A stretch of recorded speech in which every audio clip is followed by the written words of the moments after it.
Is this that Deliverer's experience? It's truly immersive.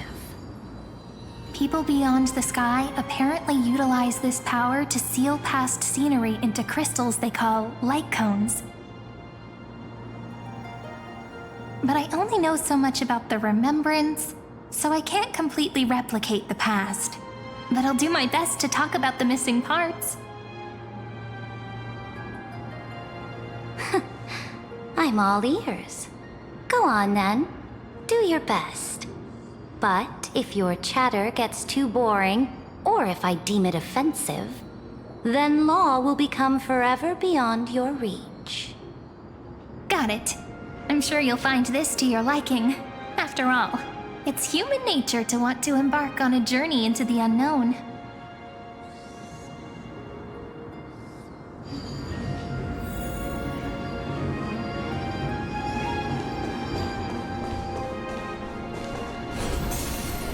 A direct offensive, or crush them from the flanks.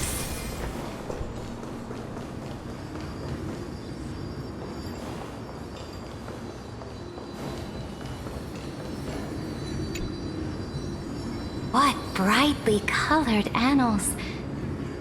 The journey of the Deliverer's conquest. Let me partake in it. Is this a fortress in the sky? This is the first step of my friend's journey among the starry seas. This place is called the Herta Space Station. Just think of it as a supersized grove of Epiphany. Oh, so it's the territory of that witch. She and another Antikytherian lent me a helping hand back at the banquet. Look, over there. Looks like she's talking to Madame Herta in this memory. Let's go listen to what she thinks about this world, all constructed by eons and paths. Are you telling me that woman is Herta? She seems shorter than I remember.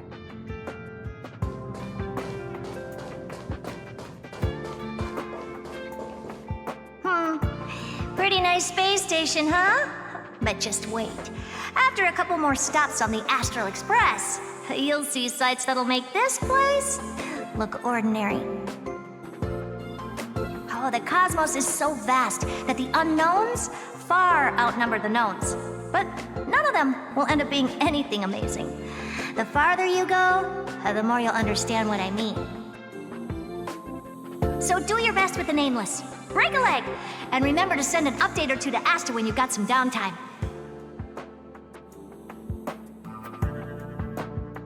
She certainly shares my way of thinking. Only that instead of a conquest through blood and fire, they chose a gentler path. People call Madame Herta and Mr. Screwlum geniuses. Apparently, only the smartest people in the cosmos can receive the blessings of Nous, Amphorius' true creator. Do you mean that even individuals of such nobility are merely subordinates to a god? On the contrary, after all, it was the very first of them who created the god. But I don't really know all the details about that. You might be able to ask Madame Herta herself when you get the chance. Let's go check out some other worlds next, shall we?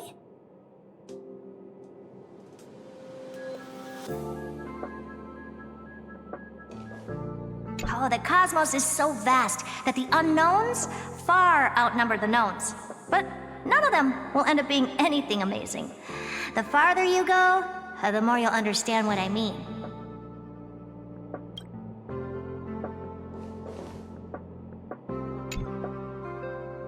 This next stop on the journey has a lot of similarities to Amphorius.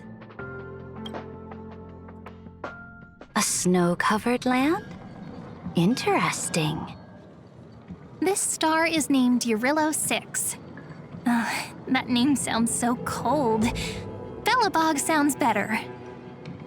The girl we see here holds a similar station to you, Imperator.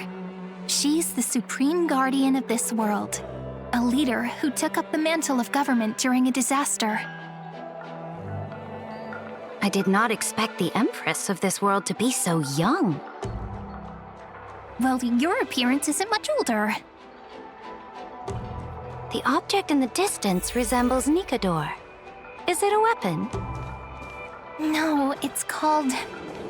Right! The Geological Reconstruction Unit. Just Giorios' Titankin? Ah, disappointing.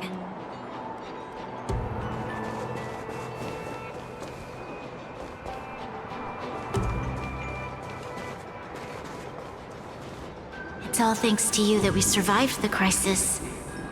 The collaboration with the IPC is both an opportunity and a challenge. Nonetheless, it's an important step in our journey back into the universe. This world was sealed beneath its sky just like Amphorius was, and they only managed to reconnect with the stars when the Nameless arrived. That IPC she spoke of, is it a more powerful organization? Yes, the IPC conquered many worlds through trade and opened up a vast territory that way. There are many such powerful alliances beyond Amphorius, and they all walk on roads different from the destruction. Coming back to the Supreme Guardian and her Belobog, didn't they find a peaceful way to enter the interstellar community?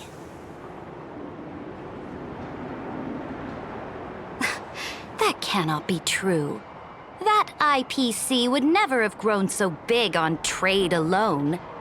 It may pretend to be a wealthy merchant with clean hands, but I am willing to bet that it grew fat on gory oppression and bloodshed. Its path of conquest must have had no mercy for the weak and would have destroyed them if needed. Are you telling me that this snowland never thought about tossing its dignity to the wind and kneeling to the IPC? I will not believe it. I will never allow the Imperator's empire to be sullied by others. Amphorius must become a power so strong that no interstellar foreigner would dare to look down upon us. Imperator, Belobog isn't as weak as you imagine. Listen. I indeed hesitated. But now I understand what we must do. Belobog must learn how to walk on her own until she no longer needs the support of others and can stand on her 2 feet among the stars. Even if I may not live to see it, I believe such a day will surely come. They still have their dignity intact. One day, that hope will melt through the ice and help them into a prosperous tomorrow. But the order of the cosmos is already set in stone. The old laws decree that only the strong survive, binding the weak in an unbroken chain until they wither and turn to dust. Unless they embrace the power of the destruction. Amphorius must shatter the old law and become the new order among the stars. Speaking of the Order, another one of my friend's companions may be able to enlighten you further on that. Let's go to the next page.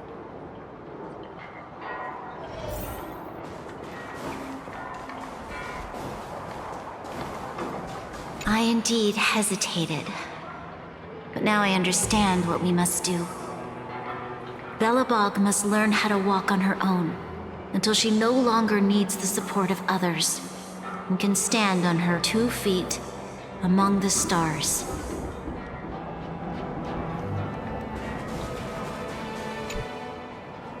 This next world is a nation of dreams. The first time I heard about that place, I didn't even know what to think.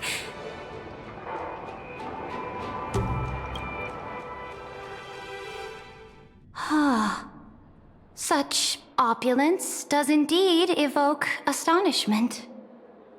This world is called Penacony, an eternal city built upon a land of dreams. It's also my friend's previous stop, where they went through a risky but exciting adventure. Tell me about it then. That man standing afar has wings on his head. I am truly curious.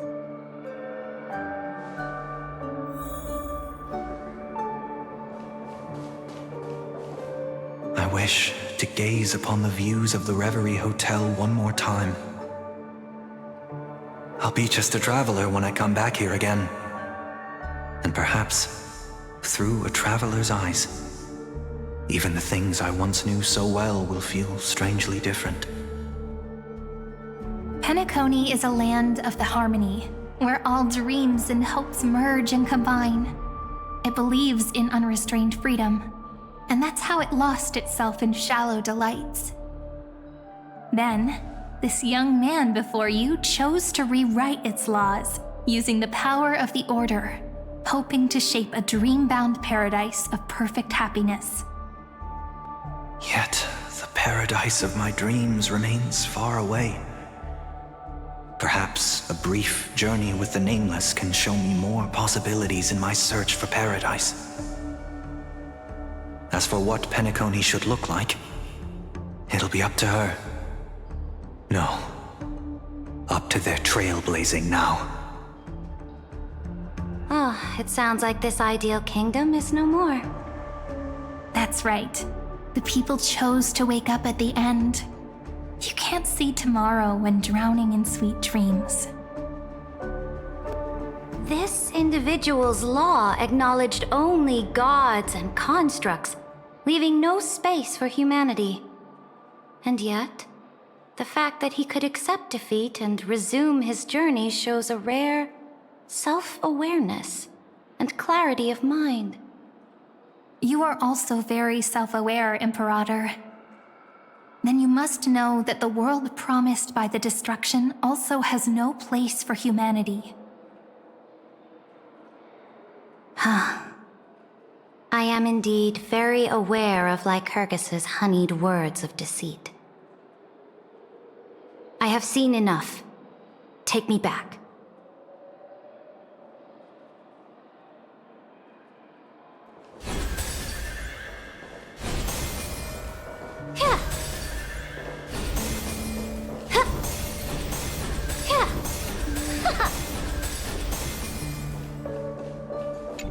As for what Penacony should look like, it'll be up to her. No, up to their trailblazing now.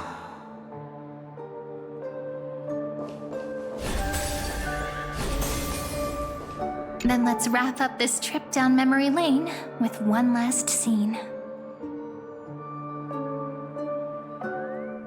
This absolute wonder. Isn't it pretty? That's our Emporius. Our world flows and meanders in this endless band of light.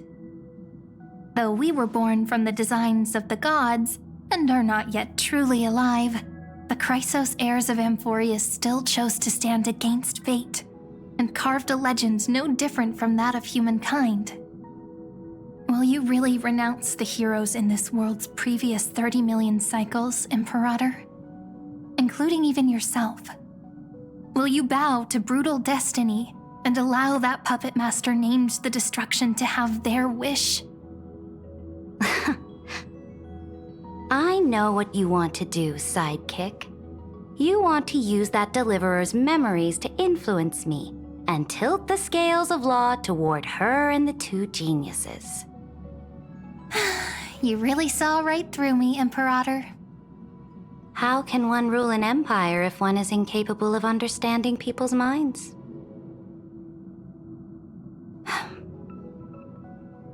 I have decided on Law's final destination. However, before I move my next chess piece, before we go on, tell me this, sidekick. Throughout her Trailblaze, was there ever a memory of the ocean?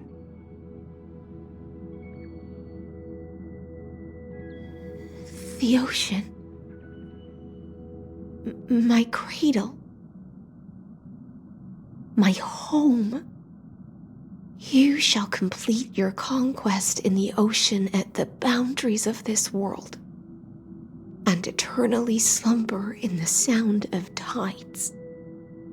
You shall eternally slumber in the sound of tides, and complete your conquest in the ocean at the boundaries of this world. Our prophecies aligned as flawlessly as a sea snake circling upon itself. An elegant loop, like a joyful hymn, like the circulating ocean current, like our two fates, like Amphorius itself.